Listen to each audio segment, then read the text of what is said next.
والحسن بن علي والخلف الهادي المهدي حججك على عبادك وأمنائك في بلادك صلاة كثيرة دائمة. اللهم وصل على ولي أمرك القائم المؤمل والعدل المنتظر وحفه بملائكتك المقربين وأيده بروح القدس يا رب العالمين. اللهم اجعله داعي إلى كتابك والقائم بدينك. استخلفه في الأرض كما استخلفت الذين من قبله. مكن له دينه الذي ارتضيته له وابدله من بعد خوفه أمنا يعبدك لا يشرك بك شيئا. اللهم أعزه وأعزز به وانصره وانتصر به وانصره نصرا عزيزا وافتح له فتحا يسيرا واجعل له من لدنك سلطانا نصيرا. اللهم أظهر به دينك وسنة نبيك حتى لا يستخفي بشيء من الحق مخافة أحد من الخلق. اللهم إنا نرغب إليك في دولة كريمة تعز بها الإسلام وأهله وتذل بها النفاق وأهله وتجعلنا فيها من الدعاة إلى طاعتك والقادة إلى سبيلك وترزقنا بها كرامة الدنيا والآخرة.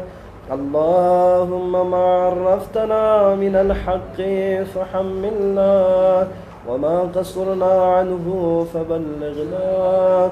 اللهم المم به شعثنا واشعب به صدعنا وارتق به فدقنا وكثر به قلتنا وعزز به ذلتنا وأغني به عائلنا واقض به عن مغرمنا واجبر به فقرنا وصد به خلتنا ويسر به عسرنا وبيض به وجوهنا وفك به يسرنا وأنجح به طلبتنا وأنجز به مواعدنا واستجب به دعوتنا وأعطنا به سؤلنا وبلغنا به من الدنيا والآخرة آمالنا وأعطنا به فوق رغبتنا يا خير المسؤولين وأوسع المعطين.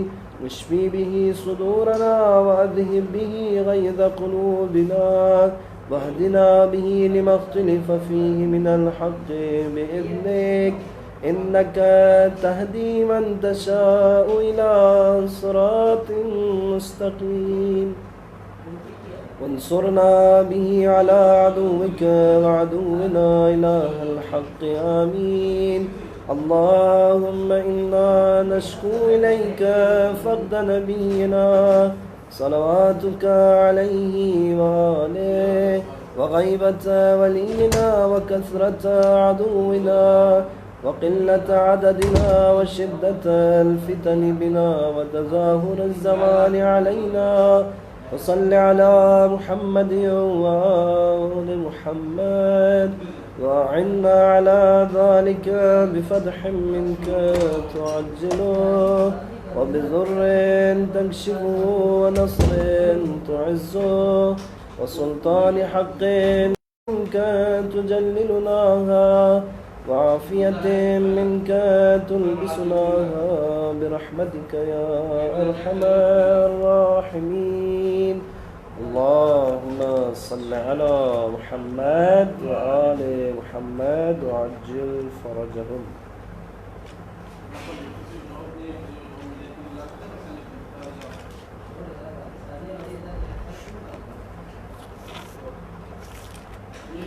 بسم الله الرحمن الرحيم. يا علي يا عظيم يا غفور يا رحيم أنت الرب العظيم الذي ليس كمثله شيء وهو السميع البصير. وهذا شهر عظمته وكرمته وشرفته وفضلته على الشهور، وهو الشهر الذي فرضت صيامه عليه، وهو شهر رمضان الذي أنزلت فيه القرآن هدى للناس وبينات من الهدى والفرقان، وجعلت فيه ليلة القدر وجعلتها خيرا من ألف الشهر. فيا ذا المن ولا يمن عليك، من علي بفكاك رقبتي من النار برحمتك يا أرحم الراحمين. بسم الله الرحمن الرحيم.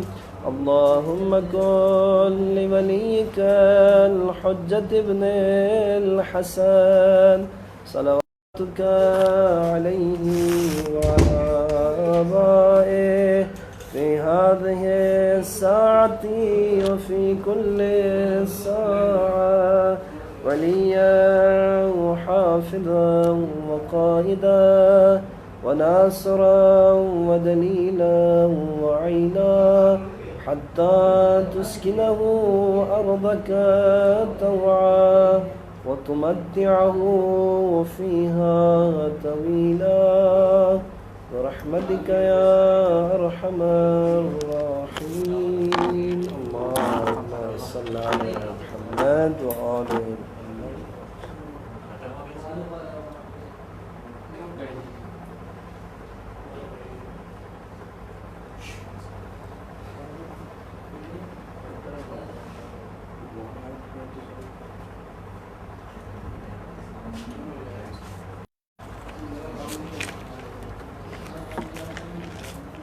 بسم الله الرحمن الرحيم. اللهم صل على محمد وآل محمد.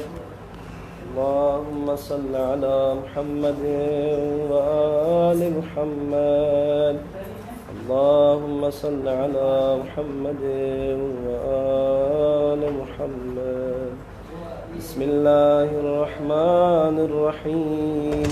اللهم إني أسألك وأتوجه إليك بنبيك نبي الرحمة محمد صلى الله عليه وآله، يا أبا القاسم يا رسول الله، يا إمام الرحمة يا سيدنا ومولانا، إنا توجهنا واستشفعنا وتوسلنا بك إلى الله، وقدمناك بين يدي حاجاتنا يا وجيها عند الله، اشفع لنا عند الله. يا أبا الحسن يا أمير المؤمنين، يا علي بن أبي طالب، يا حجة الله على خلقه، يا سيدنا ومولانا، إنا توجهنا واستشفعنا وتوسلنا بك إلى الله، وقدمناك بين يدي حاجاتنا يا وجيها عند الله، اشفع لنا عند الله. فاطمة الزهراء يا بنت محمد، يا قرة عين الرسول، يا سيدتنا ومولاتنا، إنا توجهنا واستشفعنا وتوسلنا بك إلى الله، وقدمناك بين يدي حاجاتنا يا وجيهة عند الله، اشفعي لنا عند الله. يا أبا محمد يا حسن بن علي، أيها المجتبى يا ابن رسول الله، يا حجة الله على خلقه، يا سيدنا ومولانا، إنا توجهنا واستشفعنا وتوسلنا بك إلى الله، وقدمناك بين يدي حاجاتنا يا وجيها عند الله، اشفع لنا عند الله. يا أبا عبد الله يا حسين بن علي أيها الشهيد يا ابن رسول الله يا حجة الله على خلقه يا سيدنا ومولانا توجهنا واستشفعنا وتوسلنا بك إلى الله وقدمناك بين يدي حاجاتنا يا وجيها عند الله اشفع لنا عند الله.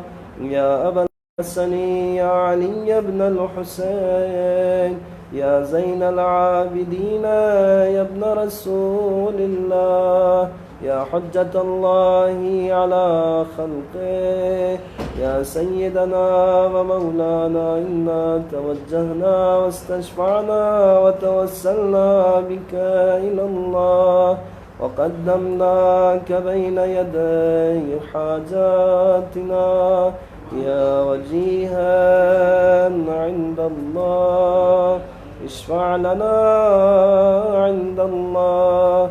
يا أبا جعفر يا محمد بن علي أيها الباقر يا ابن رسول الله يا حجة الله على خلقه يا سيدنا ومولانا إنا توجهنا واستشفعنا وتوسلنا بك إلى الله وقدمناك بين يدي حاجاتنا يا وجيها عند الله اشفع لنا عند الله.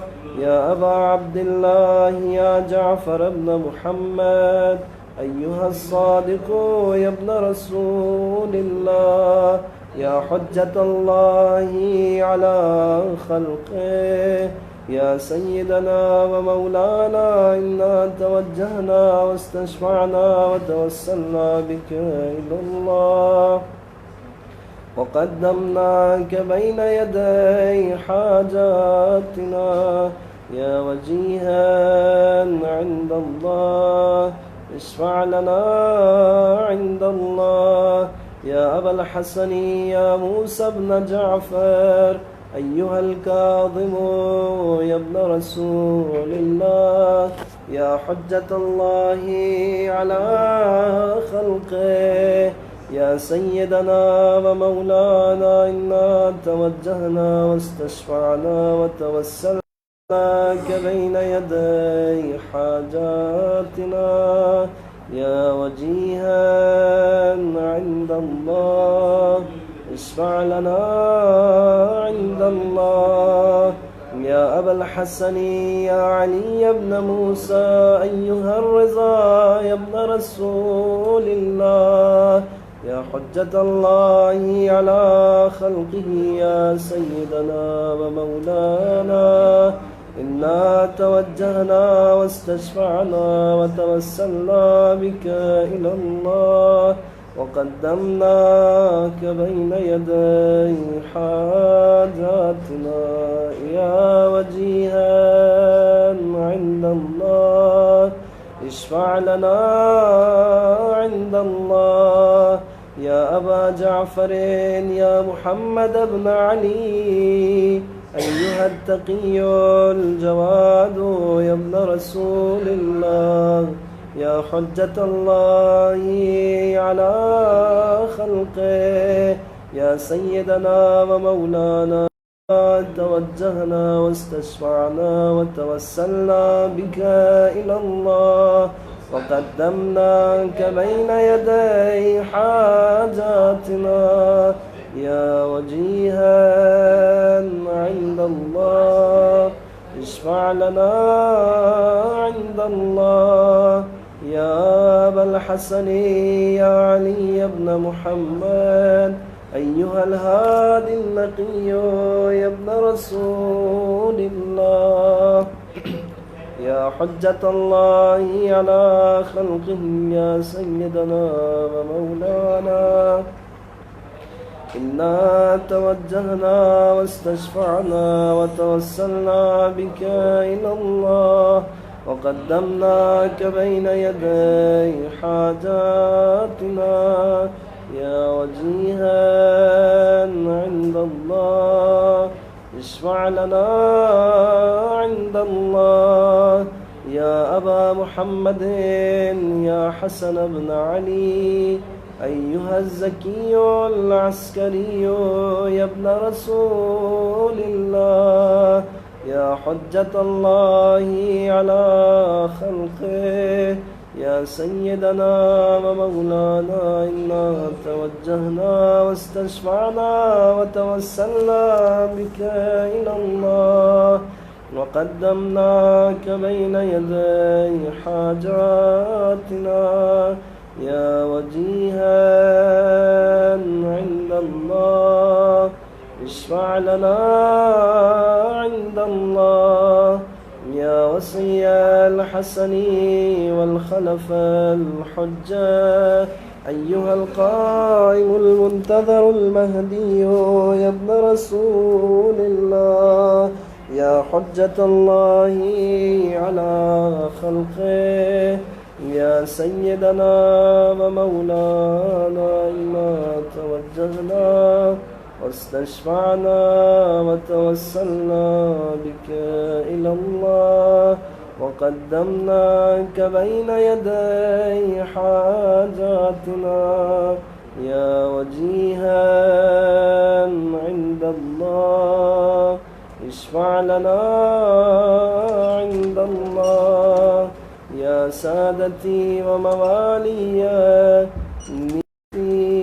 ليوم فقري وحاجتي إلى الله وتوسلت بكم إلى الله واستشفعت بكم إلى الله فاشفعوا لي عند الله واستنقذوني من ذنوبي عند الله فإنكم وسيلتي إلى الله وبحبكم وبقربكم أرجو نجاة من الله فكونوا عند الله رجائي يا سادتي يا أولياء الله صلى الله عليهم أجمعين ولعن الله أعداء الله ظالميهم من الأولين والآخرين آمين يا رب العالمين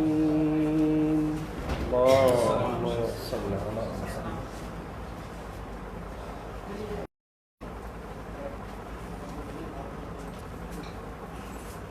پاکستان سے کوئی مولانا صاحب درس سن رہے ہیں تو انہوں نے کہا کہ آپ کے وہ تاریں کھینچی ہوئی ہوتی ہیں اچھی نہیں لگ رہی ہوتی سامنے سے میں نے کہا پتہ نہیں میری میڈیا ٹیم اسی طرح کرتی ہے مجھے پتہ نہیں چلتا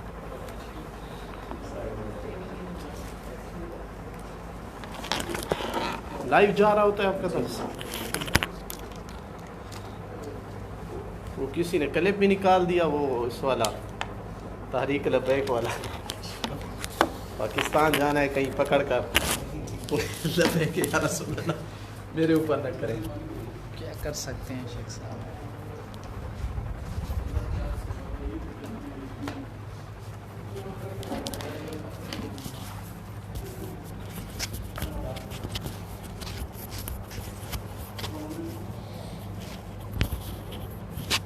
آج کل تو یہ تاروں والا چل رہا ہے اس وجہ سے ہم سامنے رکھتے وہ کہہ رہے تھے کہ چونکہ سامنے ہوتا ہے اور کھینچی ہوئی لگتی ہے تار کے لگتا ہے کھینچی ہوئی ہے آج کل تو جان بوجھ کر لوگ جو ہے نا تاریں زیادہ رکھواتے ہیں فیشن ہو گیا ہے جیسے وہ میک زیادہ ہوتے ہیں سامنے تو آپ 2-4 تاریں ایسے رکھ دیا کہ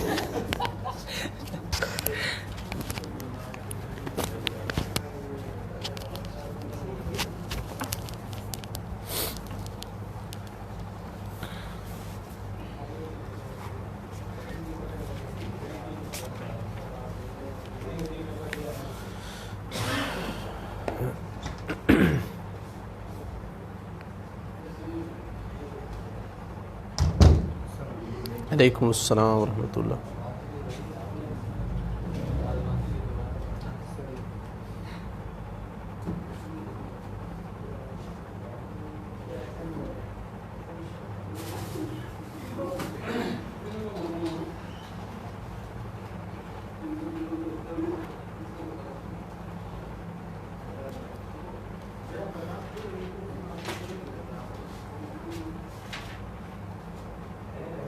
بسم اللہ الرحمن الرحیم الحمد للہ رب العالمین وصلی اللہ علی سیدنا محمد وآلہ الطاہرین اللہم صلی واللعنۃ الدائمۃ علی اعدائہم اجمعین۔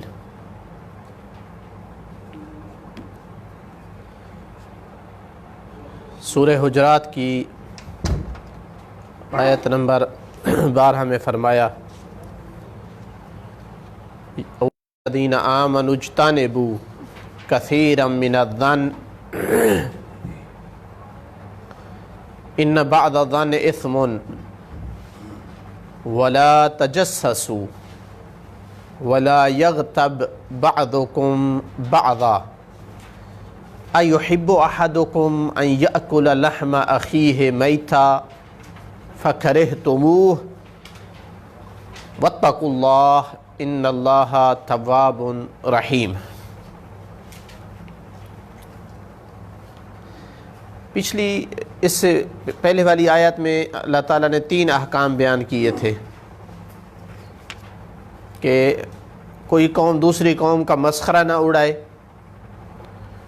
اور لمز نہ کرے، نکتہ چینی عیب چینی نہ کرے، اور تنابز بالالقاب نہ کرے، برے القاب سے نہ پکارے۔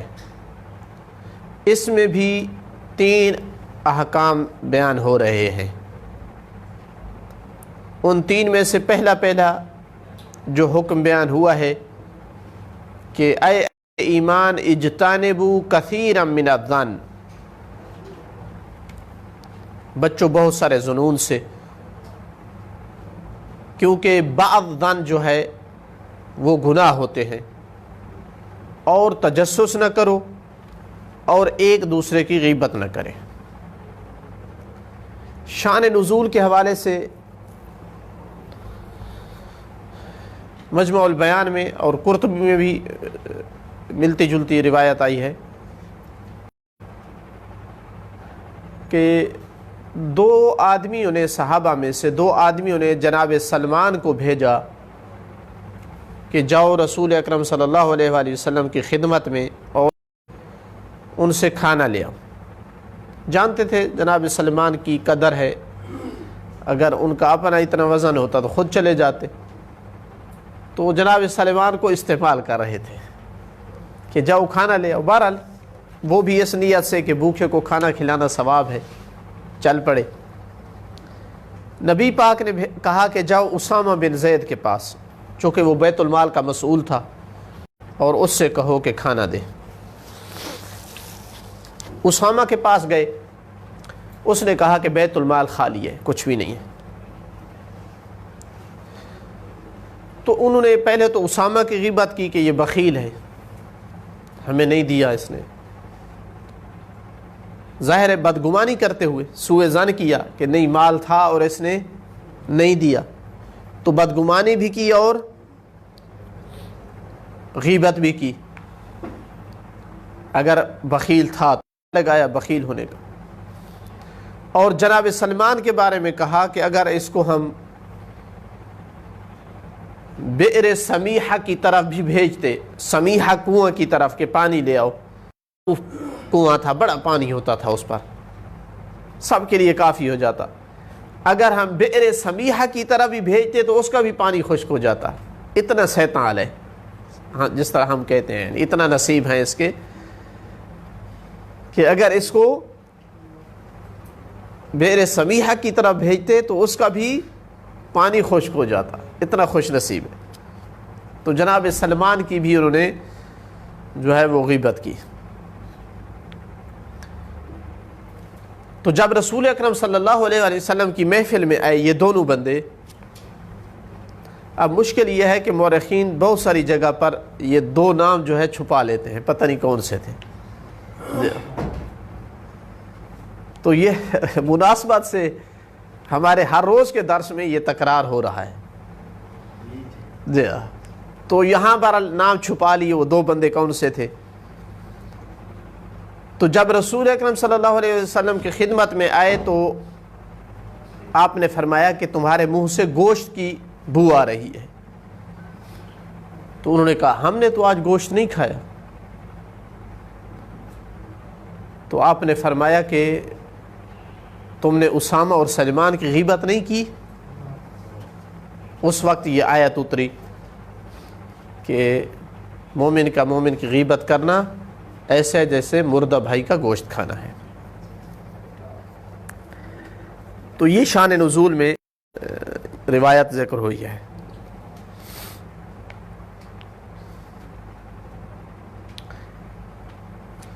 گزشتہ آیات میں جو ہو رہے ہیں حقیقتاً یہ اگر ان کی پاسداری کی جائے تو معاشرے میں بدامنی، فساد، فتنہ، نزاع اور جھگڑا یہ اس کو جڑ سے اکھیڑا جا سکتا ہے. فتنے اور فساد کی جڑ یہی چیزیں ہوتی ہیں. اب پہلا اس آیت میں سوء ظن سے منع ہے. اگرچہ آیت میں سوء ظن کا تذکرہ نہیں ہے، مطلق ظن کہا ہے، لیکن کہا کثیرا من الظن، اجتنبوا کثیرا من الظن، کثیر ظن سے بچو. تو مفسرین نے کہا کہ کثیر ظن سے اس لیے کہا ہے کہ کچھ ظن جو ہے وہ صرف یہ نہیں کہ ان سے بچنا لازمی نہیں ہے، بلکہ وہ ظن بہتر ہے جس کو ہم حسن ظن کہتے ہیں. حسن ظن کا باقاعدہ حکم ہے. جس طرح سوء ظن سے منع ہے، حکم ظن کا حکم ہے. مثلا 2 آیتیں ہیں سورہ نور ہی میں آئی ہے. آیت نمبر 12 ہے کہ اگر کوئی کسی پر تہمت لگاتا ہے اور مومنین تک یہ بات پہنچ جاتی ہے تو ان کا فریضہ کیا ہے؟ لولا اذ سمعتموہ، کیوں نہیں ایسا ہوتا جب تم نے وہ سنا، یعنی وہ بہتان تراشی سنی. کیوں نہیں ہے کیا؟ ظن المؤمنون والمؤمنات بانفسہم خیرا، مومنون اور مومنات اپنے بارے میں خیر کا گمان کیوں نہیں کرتے؟ اپنے بارے میں نہیں ہے، یہ دوسروں کے بارے میں ہے. لیکن چونکہ اسلام نے اسلامی معاشرہ کو جسد واحد کی منزل پہ نازل کیا ہے، مومنون اخوہ ہیں، دوسرے کے بارے میں وہی سوچنا ہے جو انسان اپنے بارے میں سوچتا ہے. تو دوسرے کے بارے میں حسن ظن کرنا ایسا ہے جیسے اپنے نفسوں کے بارے میں حسن ظن کرنا ہے. احبب لاخیک ما تحبب لنفسک. تو کیوں نہیں مومنین خیر کا گمان کرتے؟ وَقَالُوا هَذَا إِفْكٌ مُبِينٌ، سنتے ہی کیوں نہیں کہہ دیتے کہ یہ کھلم کھلا بہتان ہے؟ روایات میں ہے کہ جس آدمی کی آپ عدالت اور تقوی سے ایک دفعہ مطمئن ہو گئے، اس کو دیکھ لیا، پھر اس کے خلاف باتوں پہ کان نہ دھریں. کون ہے جو باتوں سے بچا ہوا ہے؟ کوئی ہے جس پر بات نہ ہو؟ اگر بندہ کان کا کچا ہو جائے تو کسی پہ بھی اعتماد نہ کرے، پھر وحدت اور وحشت کی زندگی گزارے. چونکہ جس پہ بھی اعتماد کرے گا اس کے خلاف باتیں تو آئیں گی. اب مثال دوں، میں ایک طالب علم کے ساتھ 15 یا 20 سال رہا ہوں، میں نے اس سے چوری نہیں دیکھی، میں نے اس سے فراڈ نہیں دیکھا، میں نے اس سے کرپشن نہیں دیکھی. اب اگر میں نے اس پہ فرض کیا اعتماد کیا ہے کسی قسم کا، ایک تیسرا بندہ جس کا میرے ساتھ اتنا رابطہ نہیں ہے وہ آ کر کے کہے کہ فلاں بندے پر تو نے اعتماد کیا، وہ تو مال اڑا رہا ہے ایسے ویسے. اسلامی تعلیمات یہ نہیں ہے کہ میں اس پہ کان دھروں اور اس بندے کو ہٹا دوں. بھائی میں اس کو 10-15 سال دیکھ چکا ہوں، تو کون ہوتا ہے؟ تو کیوں نہیں مومنین نے جو ہی بہتان کی بات سنی تو قالوا ھذا افک مبین، یہ کیوں نہیں کہہ دیتے کہ یہ واضح کھلم کھلا جو ہے بہتان ہے؟ ہاں ایک دفعہ آپ بندے کے بارے میں اصلا نہیں جانتے، یہ اور بات ہے کہ آپ کہتے ہیں شاید ممکن ہو اس نے ایسا کیا ہو، یا بعض کی پہلے سے سلبیات ہوتی ہیں، وہاں اور بات ہے. لیکن جہاں آپ جانتے ہیں ایک بندے کا تقوی یا خوف خدا، وہاں زیادہ دکھ کی بات ہوتی ہے کہ اس جگہ پہ بھی آپ واقعاً تہمت والوں کے ساتھ ہو جائیں. بہتان کے بارے میں ہے، لیکن تنقیح منات کے تحت آپ کہہ سکتے ہیں کہ اللہ آپ کو ایک قانون دے رہا ہے. اسی طرح آیت نمبر 16 میں فرمایا وَلَوْلَا إِذْ سَمِعْتُمُوهُ،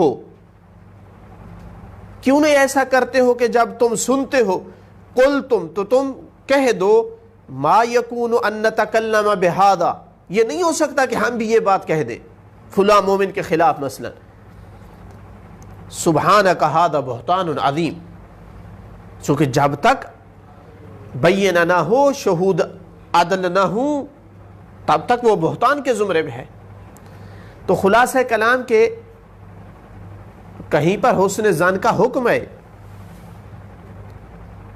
اسی وجہ سے آیت نے یہ نہیں کہا کہ اجتنبوا الظن مطلقاً ظن سے بچو، نہیں، اجتنبوا کثیر ظن سے بچو، اور یہ وہ ظن ہے جو ظن سیئہ ہے۔ اس کی حکمت کیا بیان کی؟ قرآن میں یا روایات میں عادتاً حکمتیں بیان ہے، علت نہیں ہے کہیں، تو حکم اس کے ارد گرد نہیں گھومتا ہے، مناسبت ہوتی ہے حکمت میں، لیکن ضروری نہیں ہے کہ وہ علت تام کی طرح ہو کہ اگر پایا جائے تو حکم ہو، اگر نہ ہو تو حکم نہ۔ کیا حکمت بیان کی؟ ان بعض الظن اثم، بے شک کچھ گمان گناہ ہیں۔ یہ کون سے کچھ گمان ہیں؟ وہ گمان جو واقع کے مخالف ہوتے ہیں۔ آپ نے بدگمانی کی کہ بندے نے مال اٹھایا ہے لیکن اس نے نہیں اٹھایا، آپ لوگوں میں باتیں کرتے رہے کہ اس نے اٹھایا ہے، گناہ کیا ہے یا نہیں؟ تہمت لگا دی ہے، خلاف واقع ہے۔ اچھا، اب بچنا کثیر من الظن سے ہے، لیکن جو گناہ ہے وہ بعض ظن ہے، یعنی ان کثیر میں سے بھی بعض، اس لیے کہ دیکھو آپ نے 100 ظن کیا برا، ہو سکتا ہے 50 واقع کے مطابق ہو، آپ کا ظن سچا ہو، تو پھر کیا جہاں آپ کا واقع کے مطابق ظن واقع کے مطابق ہو وہاں ظن کرنا جائز ہے؟ نہ، چونکہ بعض ظن واقع کے خلاف ہو سکتے ہیں، لہذا مطلقاً ظن سے بچنا ہے، کیونکہ جہاں آپ کو یقین ہو جائے کہ میرا ظن واقع کے مطابق، تو یقین ہو جائے گا۔ ظن ہے وہی کہ جہاں آپ کو احتمال خلاف بھی ہے، 80-90% ہے کہ اس بندے نے کیا ہے، لیکن 10-15% یا 20% ہے کہ شاید اس نے نہ کیا ہو یہ کام۔ تو اگر یہ 100 مورد ہے ظن سیئہ کا، تو عین ممکن ہے کہ 50 اس میں سے خلاف واقع ہو، اسم ہو وہاں، تو اس 50 کی وجہ سے آپ نے 100 سے بچنا ہے، چونکہ آپ ہر مورد میں نہیں جانتے ہیں کہ اس مورد میں میرا ظن واقع کے مطابق ہے یا خلاف ہے۔ اگر جان لیا تو وہ ظن نہیں رہے گا، وہ یقین ہو جائے گا۔ یہ جو ظن کی یہاں پر بات ہوگی، یہ یقین کے بعد والا ظن ہے یا اگرچہ کہ آپ جاہل مطلق ہو پھر آپ کو ظن ہے اس کی بھی پیروی نہیں کرتے؟ یعنی ہر وہ جو غیر عقلائی طریقہ ہے، ایک عقلائی طریقہ ہے ظن کا کہ مثلا 2 عادل گواہ کہہ رہے ہیں، آپ نے اپنی آنکھوں سے دیکھا ہے، یقین کا موجب ہے، تو یقین یا وہ گمان جو عقلاء کے نزدیک یعنی منشأ عقلائی ہے جس کا، اس کے علاوہ جو ہے وہ سارا ظن ہے، شک پہ بنیاد رکھیں، آپ کو گمان ہوا ہے کسی وجہ سے بھی، وہ سارا ظن میں آئے گا۔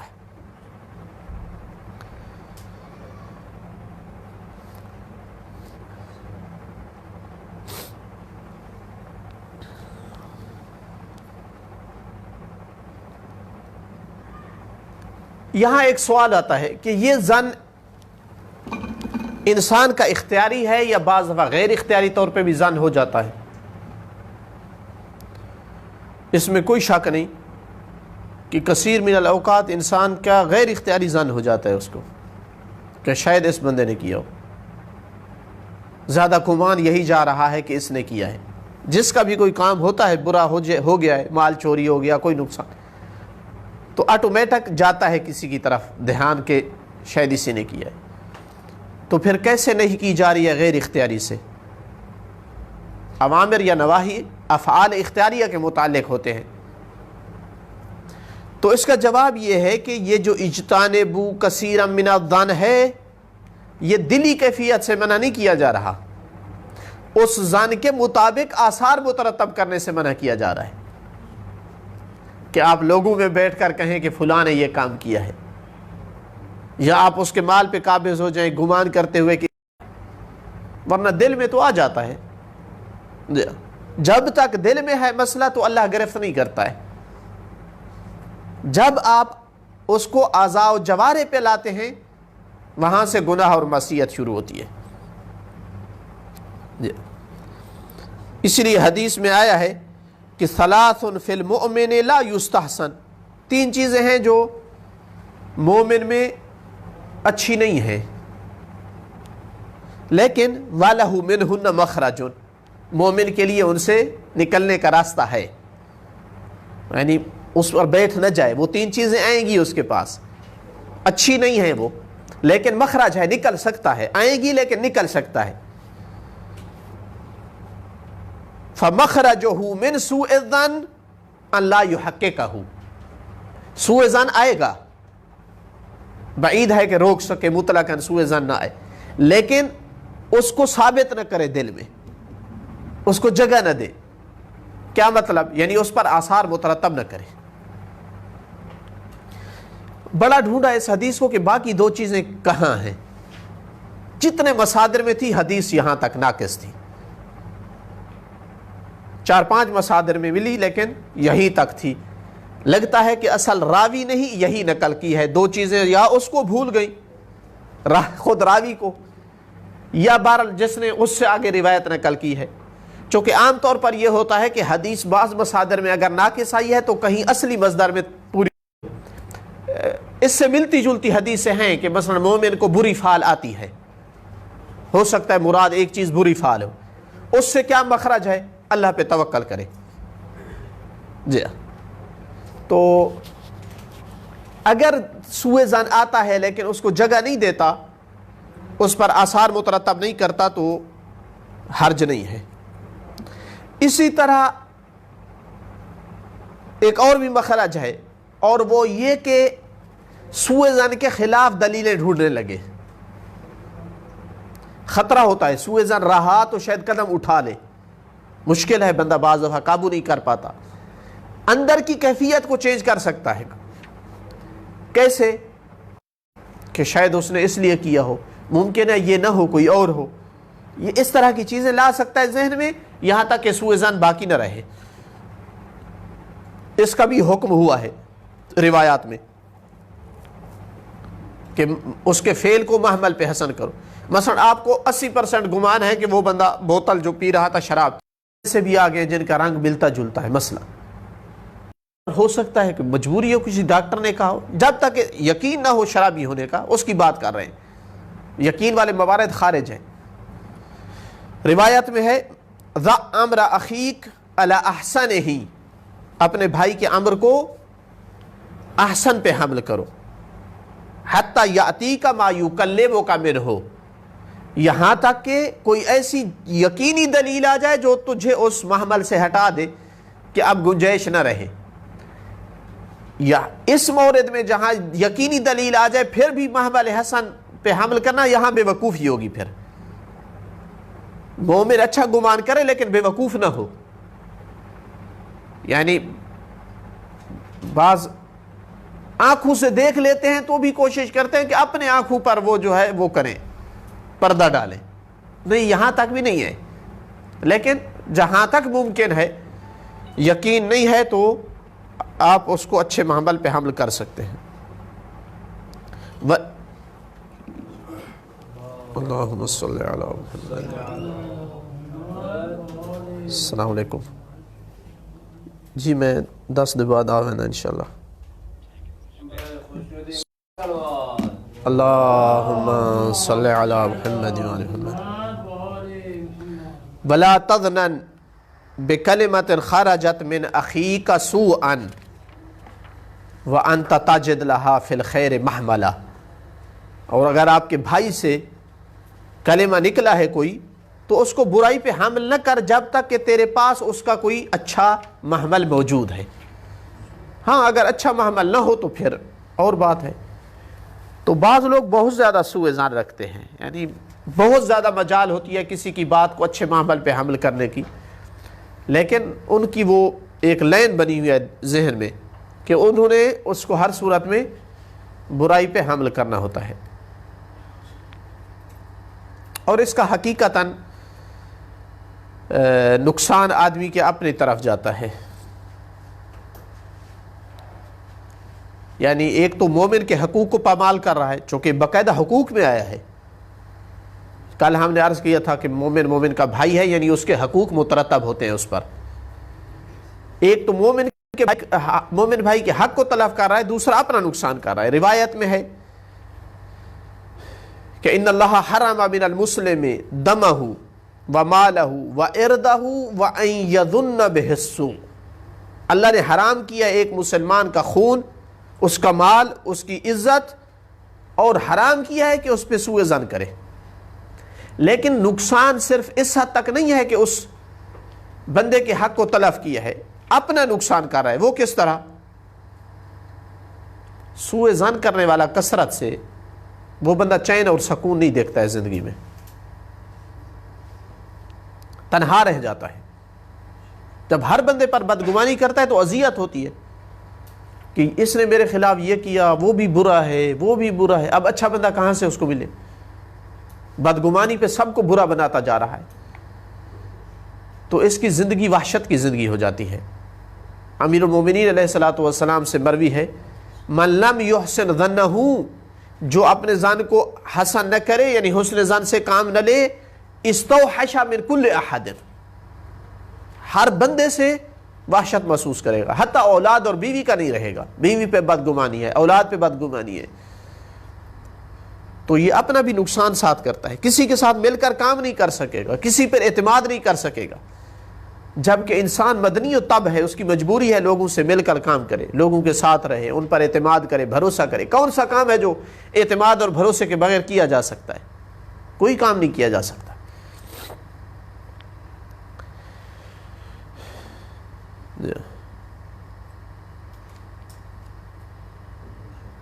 یہ تھا پہلا حکم کہ ظن سے بچو. کثیر ظن جو ہے وہ کثیر ظن سے بچو کیونکہ بعض ظن جو ہے وہ گناہ ہوتا ہے. دوسرا حکم ولا تجسسوا, اور تجسس نہ کرو.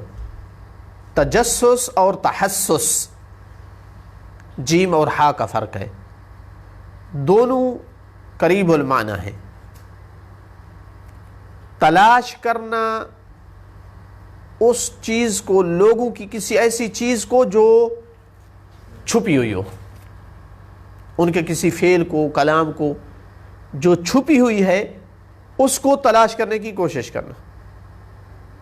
البحث اما استتر من امور الناس, لوگوں کے امور میں سے جو چھپے ہوئے ہوں ان کے بارے میں تفتیش کرنا, بحث کرنا, سرچ کرنا. لیکن استعمال میں تجسس ضم کے مورد میں ہے, یعنی جہاں وہ فحص اور بحث کرنا, سرچ کرنا مذموم ہو, اچھا نہ ہو, مطلوب نہ ہو. اور تحسس اس مورد میں ہے جہاں مطلوب ہو, جہاں کرنا چاہیے. جیسا کہ جناب یعقوب علیہ السلام نے فرمایا یا بنی اذهبوا فتحسسوا من یوسف واخیہ, یوسف اور اس کے بھائی کے بارے میں تحقیق کرو, سرچ کرو. یہ جو دوسرا حکم ہے تجسس, حقیقتاً عام طور پر یہ متفرع ہے. سوء ظن موجب بنتا ہے تجسس کا. شان نزول میں جو ہم نے روایت ذکر کیا اس میں یہی تھا کہ انہوں نے پہلے بدگمانی کی اسامہ پر کہ اس کے پاس مال تھا اور نہیں دیا, پھر باقاعدہ تجسس بھی کیا, باقاعدہ تجسس کیا کہ مال تھا یا نہیں تھا, کہ شاید مال تھا اور اس نے ہمیں نہیں دیا. اگر بدگمانی نہ ہوتی تو تجسس کا مورد نہ آتا, تجسس نہ کرتے, حسن ظن سے کام لیتے کہ ہاں واقعا مال نہیں ہوگا, تو کیا ضرورت تھی وہ تجسس کرتے. تو اسلام نے مومن پر تجسس کو حرام کیا ہے. حتیٰ کہ فقہا کہتے ہیں کہ آپ اپنی اولاد اور بیوی پہ بھی تجسس نہیں کر سکتے. ایسے خواہ مخواہ اس کا موبائل اٹھا کر اس کے مثلا پرسنل چیزیں آپ اس کی ایجاد کے بغیر کھول کر نہیں دے سکتے. اور اسی میں آپ کی بہتری ہے, آپ کی بھی زندگی کا سکون اسی میں ہے. جہاں میاں بیوی پر اور بیوی میاں پر تجسس شروع کر دیں تو اعتماد کھو جاتے ہیں ایک دوسرے کے درمیان، ختم ہو جاتا ہے، پریشان زندگی ہوتی ہے. تو اس لیے شریعت نے ان چیزوں کو حرام کیا ہے. البتہ جاسوس بنانا حکومت کی طرف سے اس کی اجازت دی گئی ہے. خود رسول اکرم صلی اللہ علیہ وآلہ وسلم نے، امیر المومنین علیہ الصلوۃ والسلام نے جاسوس رکھے ہوئے تھے جن کا کام تھا کہ ملک کو کسی خطرے سے دوچار ہونے سے پہلے آگاہ کر دیں کہ کوئی دشمن حملہ کر رہا ہے یا نہیں. تو خفیہ ایجنسی ہونی چاہیے، لیکن یوں نہیں کہ لوگوں کا ناک دم کر دیں، ہر آدمی کی پرسنل لائف میں انٹرفیئر کریں. یہ شرعاً جائز نہیں ہے. ان کا کام ہے جو ملکی مفاد جہاں سے خطرے میں ہو اس کے بارے میں وہ تجسس کریں. تو بعض دفعہ یہ حکمران ان کے اپنی خباثت ذاتی مفاد کی خاطر، ملک کہ ہمارے خلاف تو کوئی نہیں سوچ رہا، ہمارے خلاف تو کوئی نہیں قدم، چونکہ وہ ملک کے مفاد کو اپنی کرسی کے ساتھ جوڑ دیتے ہیں. میری کرسی کے خلاف کسی نے سوچا تو وہ ملک کے خلاف سوچ رہا ہے. تو سارے مقدمات باطل ہوتے ہیں. ان پہ بنا کرتے ہوئے پھر جو ہے ایجنسیوں کو لگا دیا جاتا ہے کہ وہ ہر گھر کی جناب جاسوسی کریں. آپ نے تو نہیں دیکھا، ہم نے یہاں زمانہ دیکھا ہے. صدام کے دور میں کوئی باپ بیٹے پہ اعتماد نہیں کرتا تھا کہ شاید یہ جاسوس نہ ہو، بھائی بھائی پر اعتماد نہیں کرتا تھا. ہم مدرسے میں دینی طلبہ پہ اعتماد نہیں کرتے تھے کہ انہی میں کوئی جاسوس نہ ہو. اس کی نہیں ہے اجازت، یہ فعل حرام ہے. صرف اس حد تک بنانا جاسوس کہ جو ملک کو خطرات سے محفوظ رکھیں، معلومات دیں.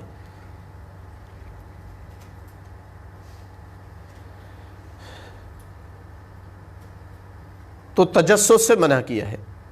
ابھی ایک مسئلہ سامنے آیا، میں فتویٰ تک ابھی تک نہیں پہنچا ہوں، لیکن امکان ہے کہ اسی تجسس میں آئے اور جائز نہ ہو. واٹس ایپ پر بندہ میسج کرتا ہے اور پھر اس کو جلدی ڈیلیٹ بھی کر سکتا ہے دوسری طرف سے بھی. اب ایک آیا ہے مثلا سافٹ ویئر ایپ وغیرہ جو اس کو نکال لیتا ہے کہ میسج کیا تھا. تو میرے نزدیک اس میں اشکال ہے. ہو سکتا ہے بندے نے جلدی میں کوئی بات کی ہو، آپ کے خلاف کی ہو کوئی، اب اس کو چھپانا چاہتا ہے، حوصلے میں آ گیا ہے میں نے غلط کیا ہے، نادم ہو گیا ہے. ایسے موارد بھی ہوتے ہیں یا نہیں ہوتے؟ جلدی ڈیلیٹ کر دیتا ہے، اس میں آپ کی اہانت ہوتی ہے. تو آپ اس میسج کو پھر وہاں سے نکال کر لے آئیں. تو مجھے بہرحال شرعی اشکال لگتا ہے. پوچھا نہیں ہے فتویٰ میں نے، لیکن مجھے تجسس کا مورد لگتا ہے وہ. تو بہرحال نئے نئے مصادیق اس تجسس کے ہر دور میں طریقہ کار تبدیل ہوتے رہے. تیسرا حکم وَلَا يَغْتَبْ بَعْضُكُمْ بَعْضًا. کیسے حکمت ہے قرآن میں. تجسس کے بعد جو مورد آتا ہے وہ غیبت کا آتا ہے. سوء ظن کیا، پھر تجسس کیا، عیب پر مطلع ہوا، عیب پر مطلع ہونے کے بعد اب یہ تجسس اتنا سخت منع ہے کہ روایت میں ہے کہ اگر کوئی آپ کے دروازے کے اندر جھانک کر دیکھے تو پتھر اٹھا کر مارو، چاہے اس کی آنکھ بھی لے جائے. بعض لوگ تجسس کرتے ہیں، دروازہ کھلا ہوا ہو تو جھانک کر دیکھتے ہیں اندر کیا ہو رہا ہے. روایت میں ہے کہ اگر کوئی جھانک کر دیکھتا ہے اندر، یہ تجسس ہے، تو پتھر اٹھا کر مارو، اس کی اگر آنکھ چلی جاتی ہے تو چلی جائے.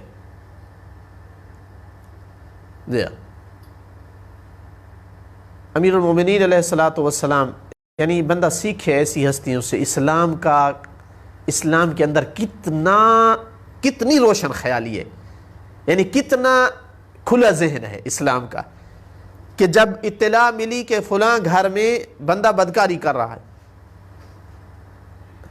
رسول اکرم صلی اللہ علیہ وسلم کو اطلاع ہوئی، مولا علی علیہ السلام کو بھیجا کہ جاؤ دیکھو، عینی شاہد بنے تاکہ ان پر سزا ہو. تو دروازے کے اندر سے آنکھیں بند کر کے گزرے اور اللہ اکبر کی ندا بلند کر رہے ہیں، تاکہ سکتا ہے عینی شہادت سے تو بچ جائے، اس کا اور اللہ کا معاملہ ہے نا. تو ظاہر ہے جو ہی اس نے مولا علی علیہ السلام کی تکبیر کی آواز بلند کی تو بھاگ گیا. تو واپس آ گئے کہ میں نے تو کوئی چیز ایسی نہیں دیکھی. کہا تو نے کیا کیا؟ کہا میں ایک تو آنکھیں بند کر کے دروازے سے گزرا اندر، اور دوسرا میں نے اللہ اکبر کی ندا بلند کی۔ تو اللہ کے رسول نے فرمایا یہی اسلام ہے جو تو نے کیا، اللہ کا حکم اسی طرح ہے۔ ہم اور آپ ہوتے تو وہ قدموں کی آہٹ بھی نہ کہ بندہ آج موقع پہ پکڑنا ہے، بالخصوص اگر کوئی ذاتی مخالفت ہوتی تو۔ جی یہ جو آج کل جو میڈیا پہ پروگرام ہو رہے ہیں اور یہ جان بوجھ کے جا کے اور اس کو پکڑ کے اور اس کو نکال کے، تو یہ بھی پھر اسی، یہ میڈیا بہت فعل حرام کر رہا ہے۔ کتنے ایسے پردے ہیں جو لوگوں کے فاش کر رہا ہے جن کا اللہ حکم نہیں دیتا ہے۔ ایک بندے کا عیب ہے، اللہ نے اس کو چھپایا ہوا ہے، آپ پورے منظر عام پہ، ہاں ایک دفعہ ظلم ہو رہا ہے جس کا مداوع اس کے بغیر ممکن نہیں ہے، اس میں اسلامی نقطہ نظر یہی ہے، جس طرح ہے غیبت کے مورد میں کہ اگر آپ دیکھتے ہیں کہ اس کے گناہ کے بڑے آثار کے سامنے کر دیں، لیکن بعض دفعہ پرسنل چیزیں ہوتی ہیں بندے کی، اس کو کھول کر لے آنا سامنے، یہ بہرحال سوء ظن کرتا ہے بندہ، پھر تجسس کرتا ہے، تجسس کے نتیجے میں عیب پر مطلع ہوتا ہے، پھر اس کی غیبت کرتا ہے۔ تو قرآن نے علت و معلول سب سے منع کر دیا ہے۔ میرا سوال یہ جانب ہے کہ پھر ایسے پروگراموں کو دیکھنا بھی تو پھر شرعی اشکال ہو جائے گا نا، کیونکہ خاص یقیناً اگر وہ کسی کی خاص لائف میں جو ہے وہ تدخل کر کے اس کے عیوب کو فاش کر رہے ہیں تو آپ کے لیے وہ سننا یا دیکھنا بھی جائز نہیں ہے۔ غیبت کرنے والا جیسے گناہ گار ہے، سننے والا ہی اتنا ہے۔ جی وَلَا يَغْتَبْ بَعْضُكُمْ بَعْضًا، تم میں سے ایک دوسرے کی غیبت نہ کرے۔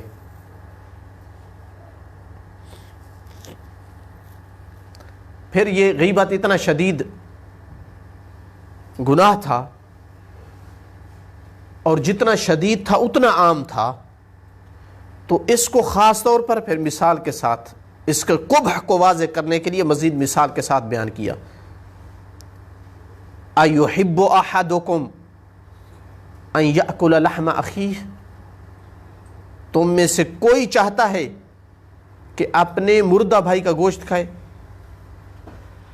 ہمارے بکھر میں کچھ لوگوں نے مردہ کھایا تھا تو وہ پتہ نہیں کہاں کہاں تک یہ بات پھیلی کہ اتنا بڑا کبیح کام، اتنا بڑا کبیح کام، مردے کھانے والا۔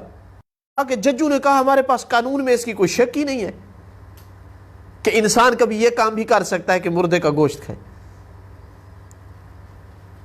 تو اتنا بڑا کبیح کام جو ملائی لوگوں میں سے کوئی نہیں کرتا ہے، اللہ فرمانا چاہتا ہے غیبت اسی طرح ہے جو تم دن رات مزے سے کر رہے ہو، میرے نزدیک یہ کر لو یا کسی مردے بھائی کا گوشت کھا لو،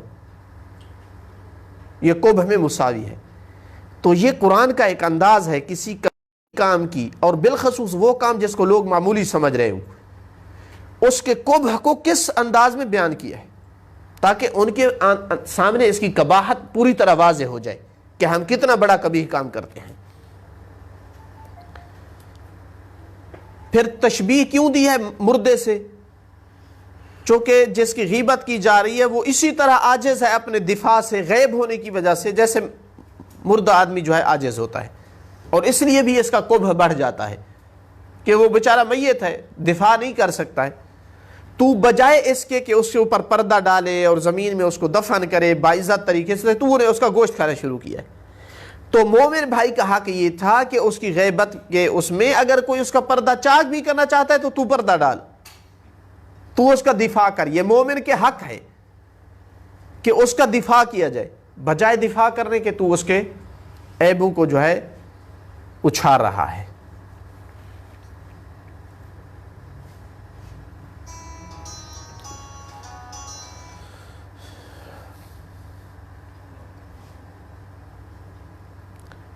اچھا پہلے کہا ہے ایحب احدکم ان یاکل لحم اخیہ میتا فکرہتموہ، یہاں مناسب یہ تھا کہ فتکرہہ یا یکرہہ، کہ کیا کوئی ہے جو پسند کرے کہ وہ اپنے مردے بھائی کا گوشت کھائے، پس وہ اسے ناپسند کرتا ہے، یہ کہنا چاہیے تھا نا، چونکہ ایک آدمی کی بات ہو رہی ہے، لیکن کہا فکرہتموہ، کہنا چاہتا ہے کہ اس میں کوئی دو رائے نہیں ہے، تم سب کے سب اس پر متفق ہو کہ تم اس کام کو ناپسند کرتے ہو. اتنا یہ واضح ایک کبھی کا، تم اتنا اس پر اتفاق سے اس کو کبھی سمجھتے ہو کہ اس میں دوسری رائے نہیں ہے اصلاً، تو پھر غیبت تم کیسے کرتے ہو؟